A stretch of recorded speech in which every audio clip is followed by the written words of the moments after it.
Good morning student. आज का topic है प्रत्यावर्ती धारा जनित्र एसी जनरेटर। प्रत्यावर्ती धारा जनित्र ये चुंबकीय प्रेरण के सिद्धांत पर, जो फैराडे के चुंबकीय प्रेरण का सिद्धांत हमने पढ़ा था, उसी सिद्धांत पर ये काम करता है। इसकी सहायता से हम प्रत्यावर्ती धारा उत्पन्न करते हैं और इसका जो उपयोग किया जाता है प्रत्यावर्ती धारा यंत्र का, जो हमारे पास बांध बने होते हैं, डाम बने होते हैं, उनमें प्रत्यावर्ती धारा उत्पन्न करने के लिए इनका उपयोग किया जाता है। इस यंत्र को बनाने में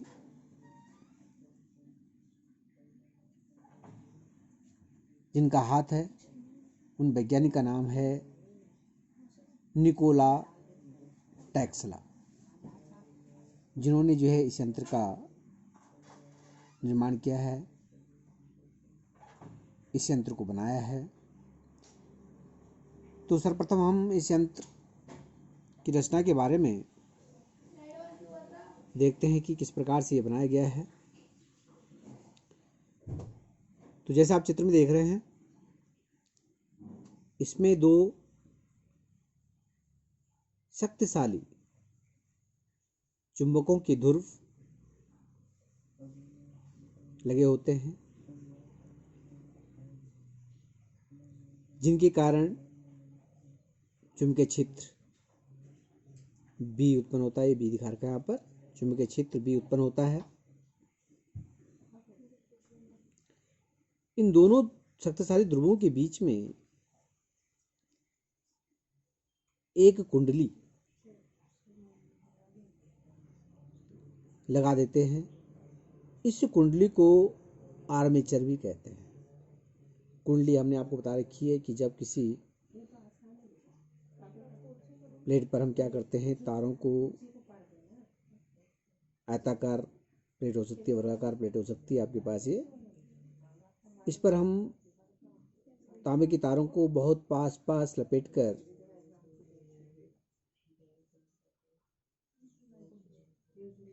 बनाते हैं या पास पास लपेटक कर बनाया जाता है।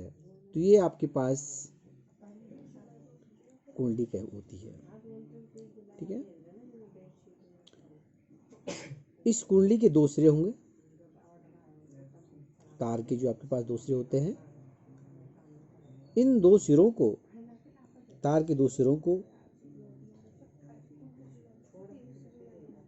इस पर एक सर्पी वलय लगा होता है, एक और एक दो सर्पी वलय हैं। इन दोनों सिरों को, जो एंड पॉइंट होते हैं तांबे के तार के, इन पॉइंटों को अलग अलग दो सर्पी वलयों से जोड़ दिया जाता है, ठीक है। यहाँ पर इस सर्पी वलय के साथ एक कार्बन ब्रश जोड़ा जाता है।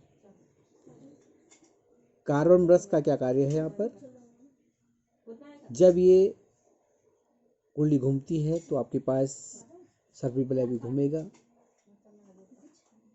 ठीक है। तो इसको नियंत्रित करने के लिए कि ये जो यहाँ पर संयोजन है ये टूटे ना, तो इस ब्रश की सहायता से यहाँ पर दबाव बनाया जाता है, जिससे ये संयोजन टूट ना पाए और हमारा यंत्र जो है खराब ना हो पाए। इसलिए यहाँ पर इस कार्बन ब्रश को जोड़ा जाता है। इसके साथ ही यहाँ पर ये तार बाहर की तरफ निकले हुए हैं।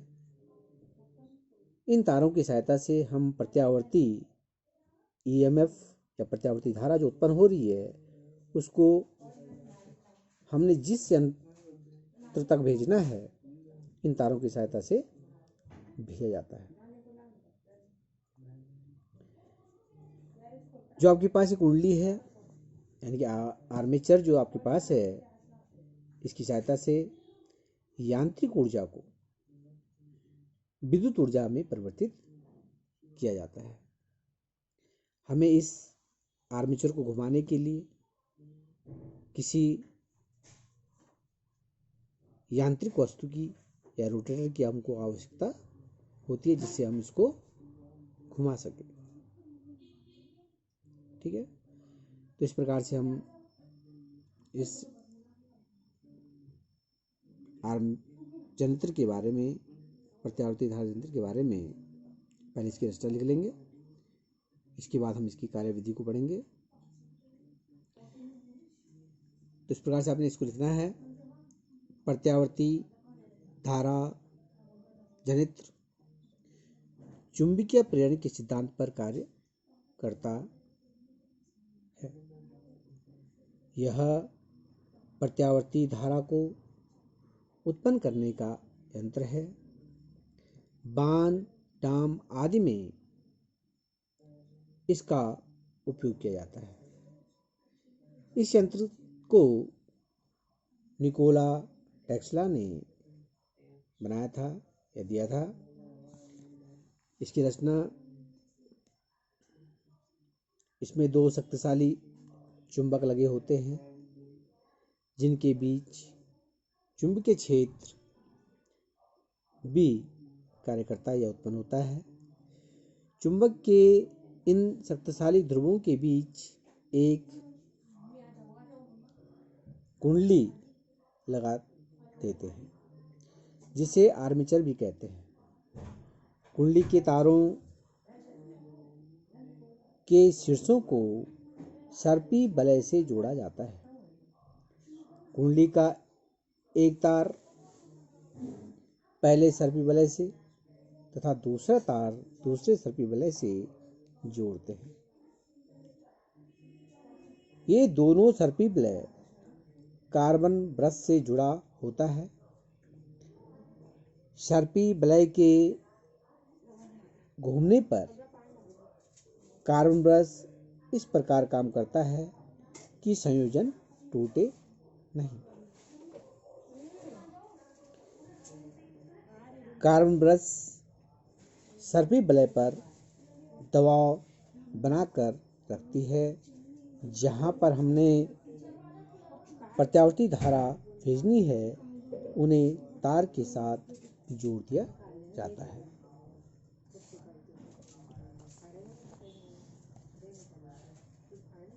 आर्मेचर के द्वारा यांत्रिक ऊर्जा को विद्युत ऊर्जा में परिवर्तित किया जाता है। कुंडली को यांत्रिक रूप से किसी रोटेटर की सहायता से घुमाया जाता है। तो ये इसकी जो है रचना थी। अब किस प्रकार से काम करता है, तो इसको हमने यहाँ पे देखना है। इसकी क्रियाविधि, तो आप यहाँ पर चित्र में देख रहे हैं, तो ये आपके पास इस प्रकार से होता है। सर्वप्रथम इसकी स्थिति ये होगी, एक स्केल के द्वारा मैं दिखा रहा हूँ। ये दो शक्तिशाली चुंबक है। यहाँ पर ये चुंबकीय क्षेत्र B की दिशा है,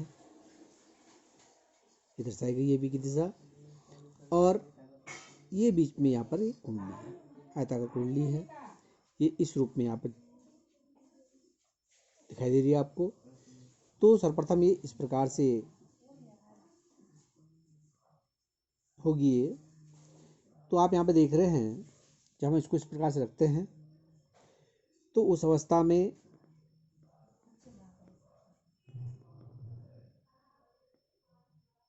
जो कुंडली, ये कुंडली मान लेते हैं, इस स्केल को हम क्या मानेंगे, कुंडली मान लेंगे। ठीक है, और ये इस प्रकार से जो है रखा गया है। यहाँ पर ये इसका पृष्ठ है। ये क्या है, इसका पृष्ठ है। ये कुंडली का पृष्ठ है। ठीक है, इस प्रकार से हमने इसको रखा। तो इस अवस्था में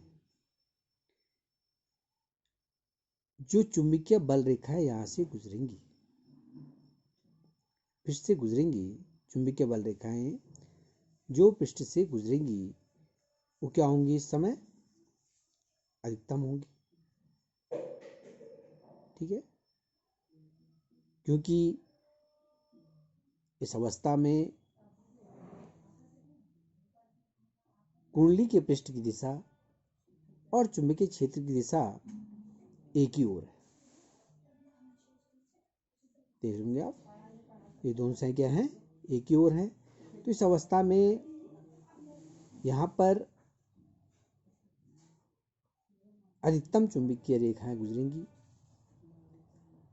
ठीक है, और चुंबकीय फ्लक्स क्या होगा, इस अवस्था में अधिकतम होगा। जब हम इसको इस प्रकार से रोटेट कराते हैं, इस प्रकार से घुमाते हैं, इस प्रकार से घूमेगा ये। ठीक है, आर्मेचर। तो ये स्थिति आ गई है। अब देखिए यहाँ पर पृष्ठ कहाँ आ गया है, ये ऊपर की तरफ आ गया है। पृष्ठ की दिशा ऊपर की तरफ या नीचे की तरफ मान सकते हैं, ऊपर की तरफ मान सकते हैं। तो इस प्रकार से पृष्ठ की दिशा हो गई है। ठीक है, और चुंबकीय क्षेत्र है उसकी दिशा जो है आपके पास इधर को है, और पृष्ठ की दिशा ऊपर को है। ठीक है ना, यानी कि यहां पर इस अवस्था में जो चुंबकीय बल रेखाएं गुजरेंगी वो क्या होंगी, न्यूनतम होंगी। इस अवस्था में चुंबकीय बल रेखाएं न्यूनतम होंगी। फिर यहाँ पर इसको इसी प्रकार से घूमेगा ये आगे को ऐसे। फिर चुंबकीय बल रेखाओं की संख्या जो पृष्ठ से गुजरेंगी वो अधिकतम होंगी, और फिर घूमते हुए इस प्रकार से एक पूरा राउंड मरेगा, इसमें एक पूरा राउंड हो गया ये। और यहाँ पर फिर जो है जो चुंबकीय क्षेत्र है और पृष्ठ एक दूसरे के लंबवत हो जाएंगे, और इस अवस्था में भी जो चुंबकीय बल रेखाएं गुजरेंगी वो न्यूनतम होगी। तो आपने यहाँ पर देखा कि दो स्थितियों में जब पृष्ठ और चुंबकीय क्षेत्र की दिशा एक ही है, पृष्ठ और चुंबकीय क्षेत्र की दिशा एक ही है, उस अवस्था में पृष्ठ से गुजरने वाली जो चुंबकीय बल रेखाओं की संख्या होगी वो अधिकतम होगी। तो दो स्थितियां होती हैं ये। और जब पृष्ठ और चुंबकीय क्षेत्र एक दूसरे के लंबवत होंगे तो उस अवस्था में यहाँ पर जो बल रेखाएं गुजरेंगी वो न्यूनतम होगी। ठीक है, तो इस प्रकार से यहाँ पर क्या होता है, एक प्रेरित विद्युत वाहक बल जब जब चुंबकीय फ्लक्स में परिवर्तन किया जाता है। यहाँ पे आप देख रहे हैं चुंबकीय फ्लक्स जो अधिकतम हो रहा है और चुंबकीय फ्लक्स क्या हो रहा है, न्यूनतम हो रहा है। तो चुंबकीय फ्लक्स में परिवर्तन हो रहा है, और जब चुंबकीय फ्लक्स में परिवर्तन होता है तो हम फैराडे के नियम के अनुसार पढ़ चुके हैं कि जब चुंबकीय फ्लक्स में परिवर्तन होता है तो कुंडली में एक प्रेरित विद्युत वाहक बल उत्पन्न हो जाता है। ठीक है ना, तो इस प्रकार से यहाँ पर जो है प्रेरित विद्युत वाहक बल उत्पन्न हो जाएगा। तो हमने इस प्रकार से क्रियाविधि इसकी लिखनी है। जब कुंडली को घुमाया जाता है तो चुंबकीय फ्लक्स में परिवर्तन होता है। जब पृष्ठ तथा चुंबकीय क्षेत्र की दिशा एक ही दिशा में होती है, चुंबकीय क्षेत्र और पृष्ठ की दिशा क्या होती है, एक ही ओर होती है, एक ही दिशा में होती है, तब कुंडली से गुजरने वाला चुंबकीय फ्लक्स अधिकतम होता है। यानी कि पृष्ठ से गुजरने वाली जो चुंबकीय बल रेखाएं हैं उनकी संख्या अधिकतम होगी, जिसके कारण कुंडली से बद्ध चुंबकीय फ्लक्स क्या होगा, अधिकतम हो गया। कुंडली से बद्ध चुंबकीय फ्लक्स अधिकतम होता है। लेकिन घूमते हुए जब पृष्ठ तथा चुंबकीय क्षेत्र के बीच कोण 180 डिग्री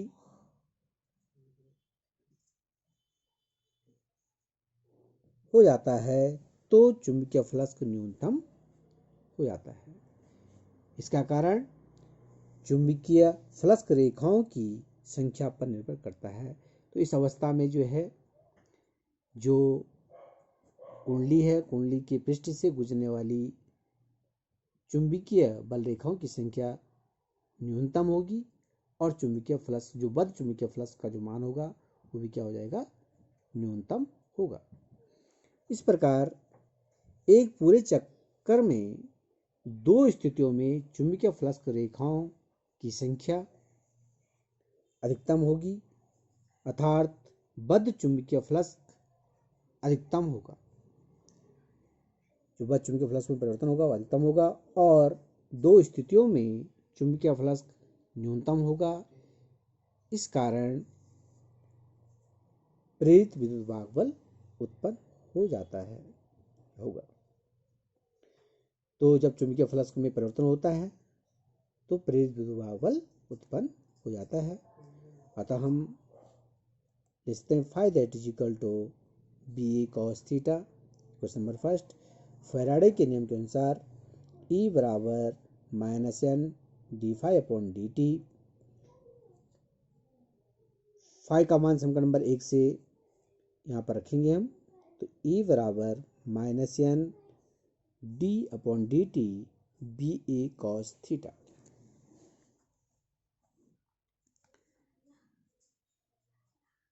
E बराबर -n बी ए d/dt कॉस थीटा, क्योंकि यहाँ पर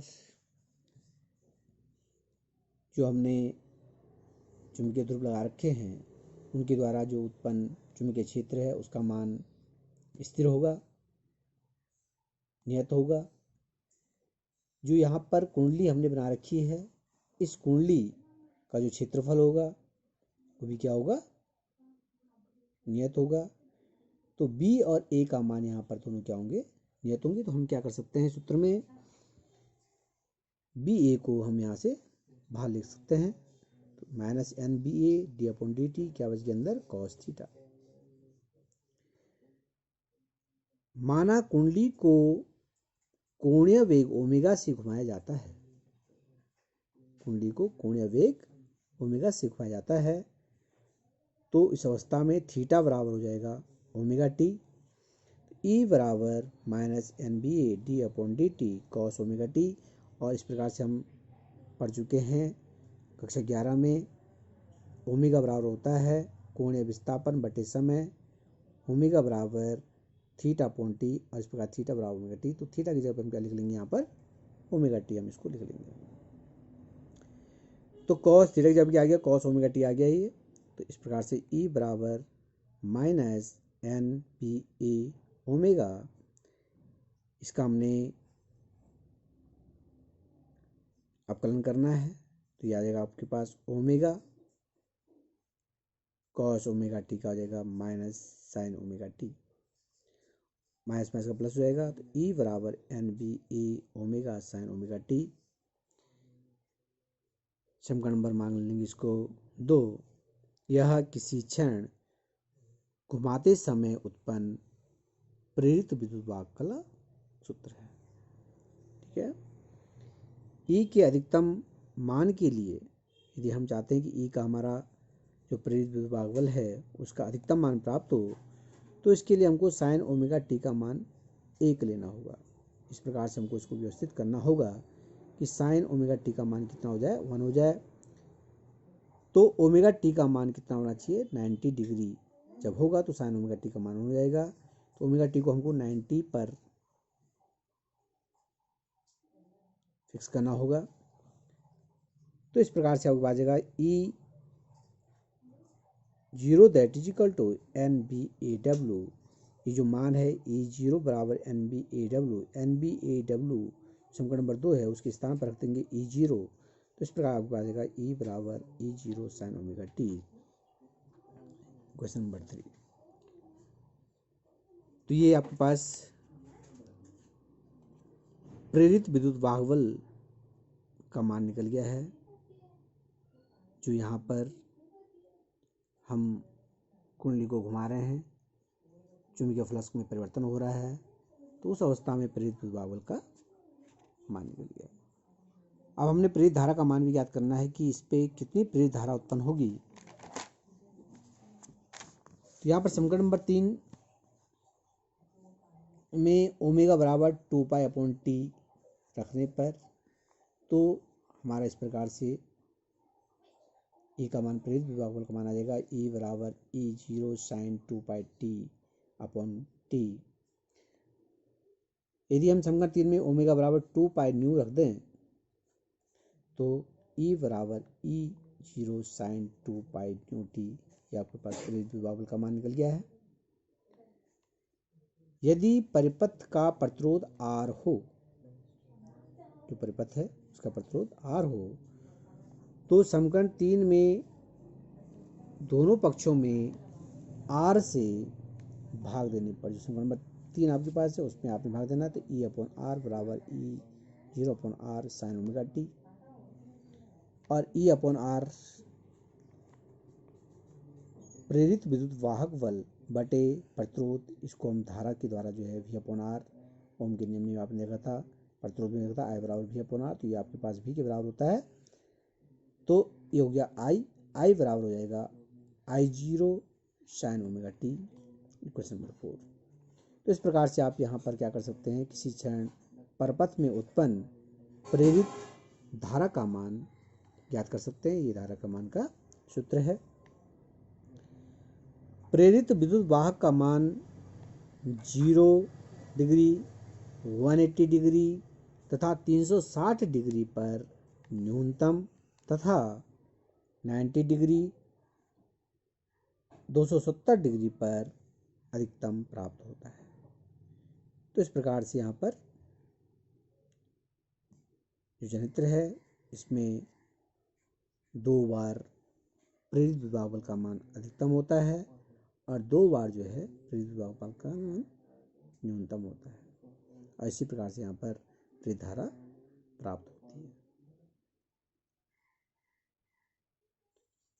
तो उसको पढ़िए, जहाँ पे समझ में नहीं आया उसको आप फिर से पूछ सकते हैं। ओके।